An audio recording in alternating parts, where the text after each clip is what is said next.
जैसे जैसे आईसिस या इस्लामिक स्टेट का प्रभाव बढ़ता जा रहा है, एक और स्थिति उभर रही है। नौजवानों में उसे लेकर एक तरह का खिंचाव और अल-कायदा जैसे बाकी आतंकी संगठनों का आईसिस से कंपटीशन क्या भारत के लिए नए खतरे पैदा कर रहा है? दुनिया के कई देशों से लड़ाके इस आतंकी संगठन के साथ मिलकर लड़ने गए, लेकिन भारत से कितने नौजवान इस जाल में फंसे हैं, ये अभी पुख्ता तौर पर साफ नहीं है। क्या इस तरह के नौजवान वापस आकर इंडियन मुजाहिदीन जैसे गुटों से मिलकर खतरा पैदा कर सकते हैं, या अल-कायदा जिसने हाल में एक भारतीय जिहादी ब्रांच अनाउंस किया है, आईसिस से ज्यादा सफल और प्रभावी दिखने को भारत में हमले कर सकता है? ऐसे और भी कई सवाल हैं जिस पर चर्चा करेंगे अपने खास मेहमानों से। आपका परिचय हम करा दें। हमारे साथ यहाँ दिल्ली स्टूडियो में मेजर जनरल अफसर करीम हैं, रक्षा विशेषज्ञ हैं, सेना में रहे हैं। हमारे साथ सिद्धार्थ वरदराजन हैं, वरिष्ठ पत्रकार हैं, सामरिक मामलों के जानकार हैं। सुशांत सरीन हमारे साथ जुड़ रहे हैं, सुरक्षा विशेषज्ञ हैं। डॉक्टर वाइल हसन अवाद जुड़ रहे हैं, दक्षिण एशिया ब्यूरो चीफ हैं सेना के। सबसे पहले मैं ये जानना चाहती हूँ सिद्धार्थ वरदराजन आपसे कि जिस तरह से बयान ये आए हैं, कश्मीर में उमर अब्दुल्ला ने कहा कि कुछ बेवकूफ़ स्टूपिड नौजवानों ने ये दिखाया होगा झंडा। दूसरी तरफ एक आर्मी के कमांडर कहते हैं, दूसरी तरफ एनएसजी के बॉस कहते हैं कि ये चिंता की बात है, इसको देखना चाहिए, इस पर ध्यान देना चाहिए। कहीं ना कहीं ये कॉन्ट्राडिक्टरी लग रहा है। क्या ये कॉन्ट्राडिक्शन सुरक्षा एजेंसियों के लेवल पे और पॉलिटिकल लेवल पर है या एक्चुअली ये कॉन्ट्राडिक्शन है? ज़्यादा मुझे अंतर्विरोध नहीं नजर आ रहा है इन बयानों में। उमर अब्दुल्ला साहब का कहना है कि ये बेवकूफ़ लड़के हैं और ये एक तरह से साफ जाहिर है। मुझे लगता है कि एक तरह अपने आप को प्रचार या अटेंशन सीख करने के लिए या ये दुनिया को ये बताने के लिए कि भाई यहाँ पे हम लोग नाखुश हैं तो ये झंडा आपने लहरा दिया। इसका मतलब ये नहीं कि इनका कोई रिश्ता या कोई नाता है आईएसआईएस से, लेकिन जो आर्मी की तरफ से, एनएसजी की तरफ से जो बयानात आ रहे हैं, मुझे लगता है कि ये एक फ्यूचर थ्रेट के बारे में कह रहे हैं। ये फ्यूचर थ्रेट कितना पुख्ता है, कितना असली है, मुझे लगता है कि संजीदगी से सोचना पड़ेगा। लेकिन जहां तक अल-कायदा और आईएसआईएस की मिली भगत की जो बात एनएसजी के कमांडर ने कहा है, मुझे लगता है कि ये जहां तक अभी अंतर्राष्ट्रीय लेवल पे जो सबूत या जो एविडेंस वगैरह आया, अभी तक तो दोनों आईएसआईएस और अल-कायदा एक दूसरे को राइवल्स देखते हैं। जहां पहले अल-कायदा एक तरह से एक मोनोपोली पोजीशन में था, सबसे उग्र ग्रुप माना जाता था और उस तरह से लोगों को आकर्षित करने की कोशिश कर रहा था, दहशतगर्दियों को आकर्षित करता था। वो पोजीशन जो है एक तरह से आईएसआईएस ने ले लिया उनसे। तो क्या ये दो संगठन इकट्ठे मिलकर काम करेंगे? अभी तक तो ऐसे कोई सबूत नहीं आए हैं। लेकिन हिंदुस्तान को सतर्क, मतलब हमारे जो सिक्योरिटी एजेंसी से सतर्क रहना बड़ा ज़रूरी होगा।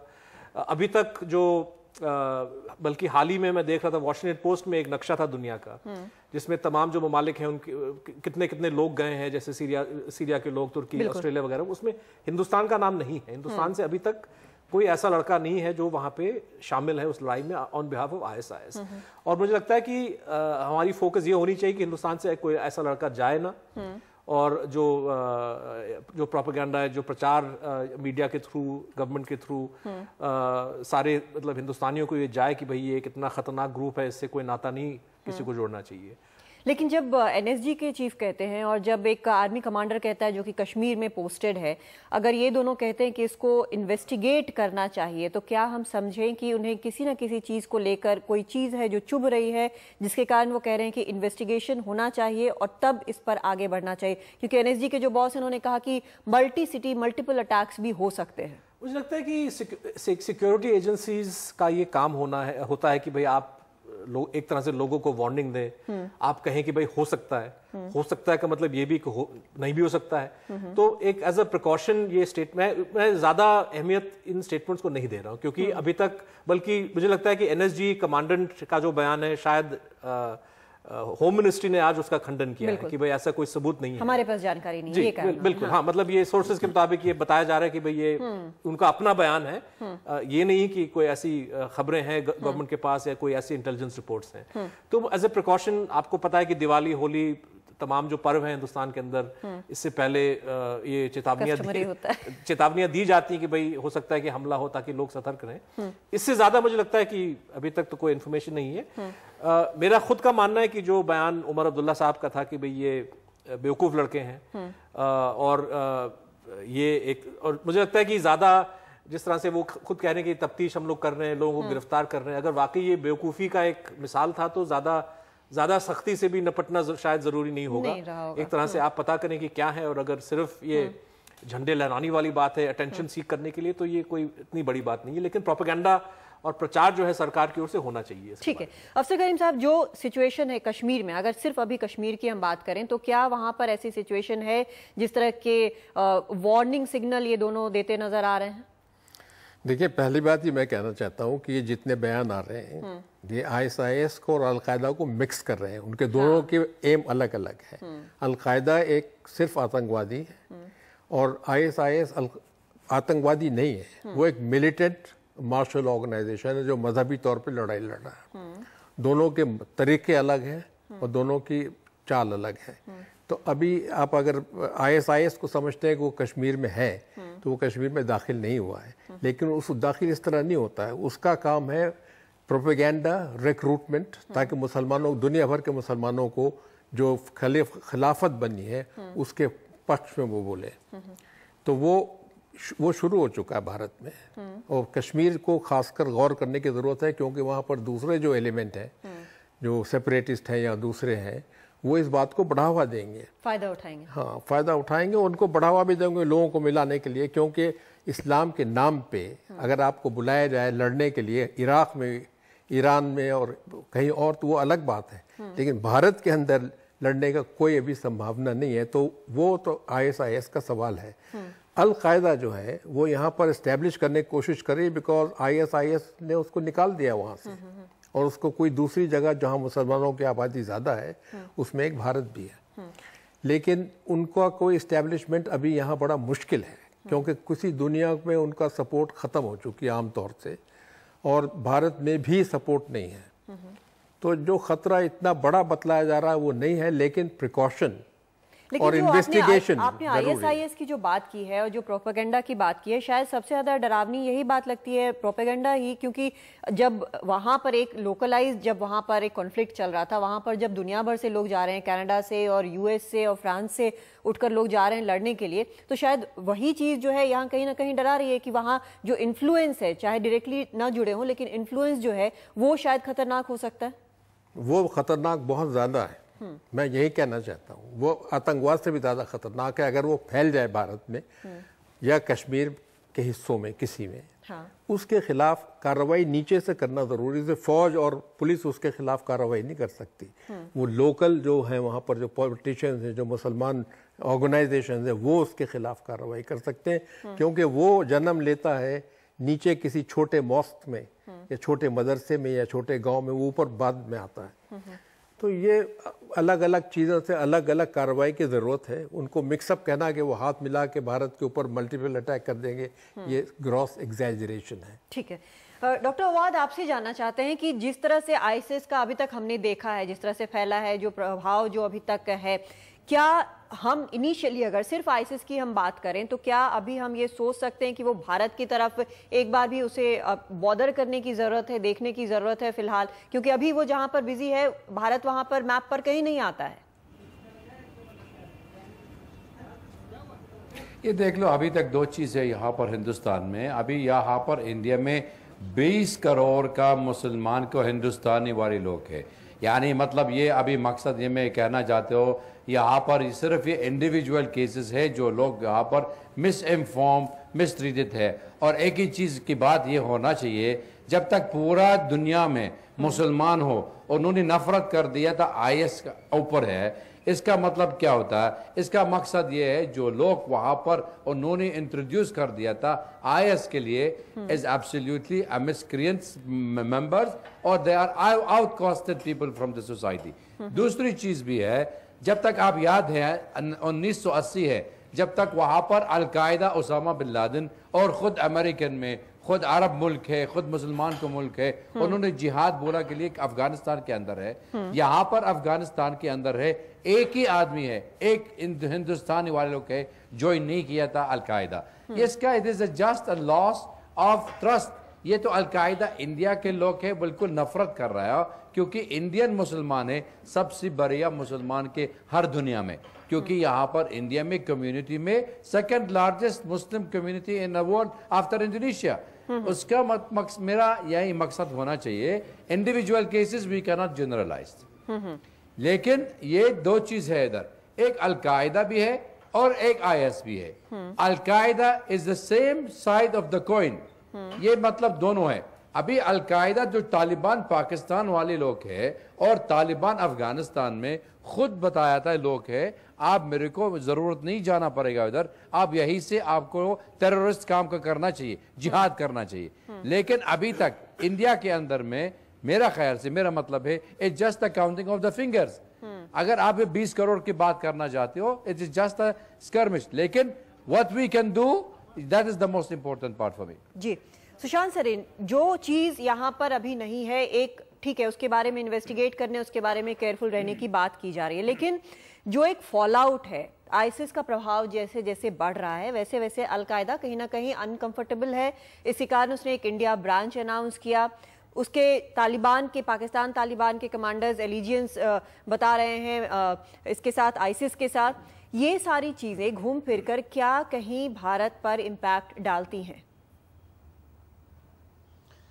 देखिए, मेरा मानना ये है कि अगर दुनिया के तमाम यंग मुस्लिम्स जो रेडिकलाइज हुए हैं आईसिस से या आईएस से आकर्षित हो रहे हैं, तो हमारा ये मानना कि भारत में इसका कोई असर नहीं होगा, मेरे ख्याल हम अपने आप को बेवकूफ़ बनाने वाली बात होगी। सिद्धार्थ की बात ठीक है कि ये जो लोग कश्मीर में जो झंडे लेके घूम रहे हैं, या तमिलनाडु में भी हमने वो टी शर्ट्स वाला इंसिडेंट देखा था, ये शायद बेवकूफ है।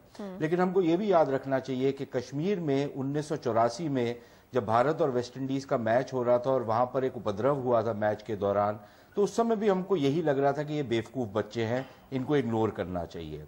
ये चीजें कब आपे से बाहर हो जाती हैं और लार्जर देन लाइफ हो जाती हैं पता नहीं लगता, इसलिए सतर्कता बनाना बहुत जरूरी है। दूसरी चीज ये कि हमारे को ये सिद्धार्थ की बात, मैं इस पे भी सहमत हूं कि आपको एक अपना काउंटर नैरेटिव, एक काउंटर प्रोपेगेंडा आपको भी करना पड़ेगा। सरकार के स्तर पर शायद कम करना पड़ेगा, लेकिन मेरे ख्याल मुस्लिम समुदाय के स्तर पर ज्यादा करने की जरूरत है, क्योंकि वहां पर से ही इसका एंटीडोट मिलेगा। सरकारी स्तर पर शायद ये नहीं होगा। तीसरी चीज ये है, और यहां पर मैं कुछ हद तक जनरल अफसर करीम से थोड़ा सा डिसएग्री करूंगा, अल कायदा और आईसिस दोनों एक ही तरह की ऑर्गेनाइजेशन हैं, इनमें बिल्कुल कोई फर्क नहीं है। अगर अल कायदा के पास कभी कोई जमीनी कब्जा होता किसी एरिया के ऊपर, तो शायद वो भी उसी तरह की बर्बरता करती जो आज आईएस कर रही है।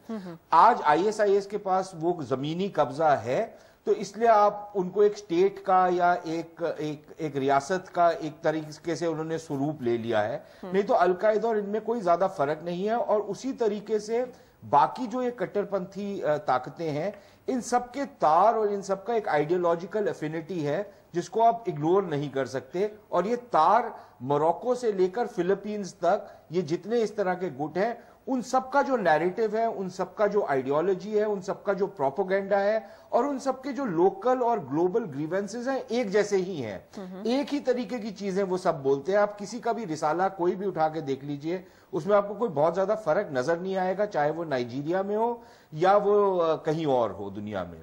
तो आप इसको इग्नोर नहीं कर सकते। लेकिन जिस तरह की बात शायद डीजी एनएसजी ने की है, वो भी करने की जरूरत नहीं है, क्योंकि वो एक अलार्मिज्म है।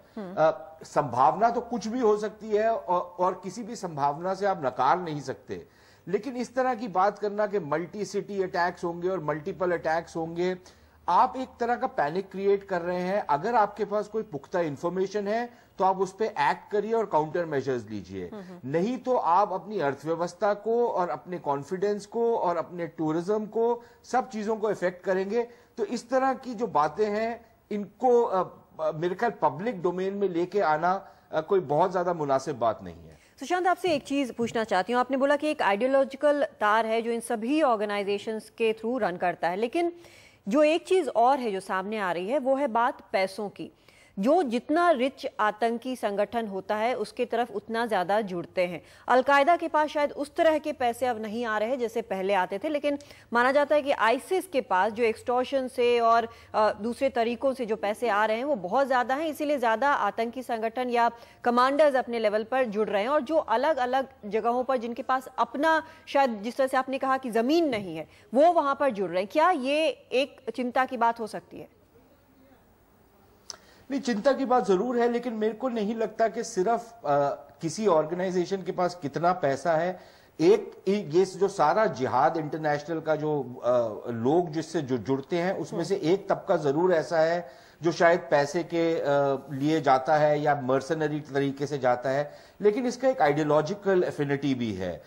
हम जैसे इन बच्चों को बेवकूफ बोलते हैं, लेकिन हमारे को यह भी मानना चाहिए कि इस तरह के गुटों की एक आकर्षण भी होता है बच्चों के लिए जो बेवकूफ होते हैं। शायद बेवकूफों के लिए ही होता होगा इसका आकर्षण, लेकिन उस आकर्षण को आप नकार नहीं सकते। इंपॉर्टेंट चीज ये है कि जिस गिरोह के पास ज्यादा पैसा होगा उसकी जो क्षमता है अपना एजेंडा कैरी आउट करने की, वो भी शायद उसी से डायरेक्टली प्रोपोर्शनल होती है। अल कायदा के लिए प्रॉब्लम यह है कि एक तो शायद उनके पास पैसा भी कम है, दूसरा उनका जो फ्रेंचाइज मॉडल था वो शायद उस लिहाज से सक्सेसफुल नहीं हुआ।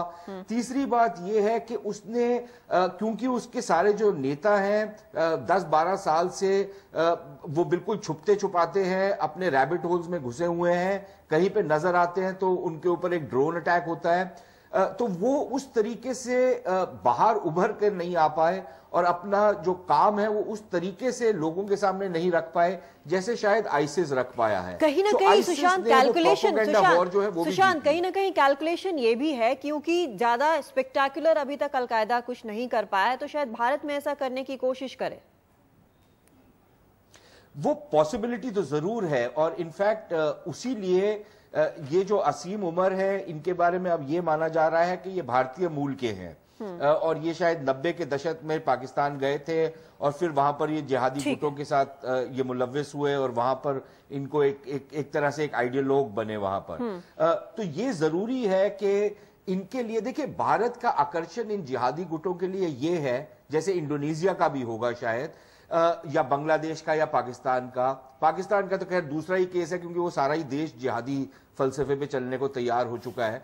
लेकिन भारत में जो दुनिया की सबसे सेकंड बड़ी मुस्लिम पॉपुलेशन है, ये एक बहुत बड़ा पूल इनको नजर आता है कि अगर भारत में ये आकर अपने पैर जमा सकें तो इनको एक बहुत बड़ा अपने एजेंडा को आगे बढ़ाने का एक बहुत बड़ा मौका नजर आता है। तो ये भारत को इग्नोर नहीं करना चाहेंगे, ना तो आईसिस करना चाहेगा, ना अलकायदा, ना कोई और गिरोह। प्रॉब्लम अलकायदा के लिए ये है कि जो उनका अपना कंपटीशन चल रहा है और अपने जो दोबारा से अपने आप को प्रोजेक्ट करना चाहते हैं as the front runner of the या vanguard of the Islamic jihad international, उसमें शायद उनको अब कुछ ऐसा करने की जरूरत है ताकि पाकिस्तान में जहां पर लोग कुछ हद तक उनसे हट रहे हैं और भारत में लोग इनके साथ दोबारा से जुड़ना शुरू हो या ये अपने नए नेटवर्क्स बना सकें, वो ज्यादा बड़ा खतरा है।